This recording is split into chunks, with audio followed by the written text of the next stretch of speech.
Il-Kamra tal-Kummerċ, l-Intrapriża u l-Industrija wkoll hija sodisfatta bir-rating li nhar il-ġimgħa l-Aġenzija Fitch tat lil pajjiżna. Rating li kkonferma lil Malta f'livell A u li l-perspettiva għal ġejjieni hija waħda stabbli. Fl-istess waqt fi stqarrija l-Kamra tal-Kummerċ innutat li ekonomija b'saħħitha tiddependi minn deċiżjonijiet politiċi kuraġġużi u riformi li pajjiżna jaħtieġ jieħu għal tkabbir sostenibbli. Minkejja li tkabbir ekonomiku f'pajjiżna kien ogħla mill-medja Ewropea, il-Kamra sostniet li tkabbir fit-tul irid ikun immexxi mill-esportazzjoni u dan ifisser li l-pajjiż irid ikun kompetittiv.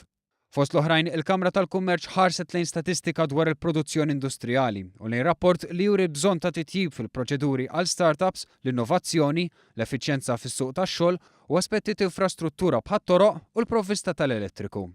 Innutat ukoll il-kummenti ta' Fitch dwar l-Enemalta u riskju li dan iġib fil-wirja fiskali ta' pajjiżna, xi ħaġa li l-Gvern qed jindirizza bil-ftehim ma' Shanghai Electric u bidliet oħra. Għaldaqstant fid-dawl ta' numru ta' studji tissuġġerixxi biex il-kompetittività nazzjonali tkun diskussa fuq livell ta' MCESD biex tinstab soluzzjoni għal numru ta' kwistjonijiet u biex it-tkabbir u l-prosperità ikunu żgurati.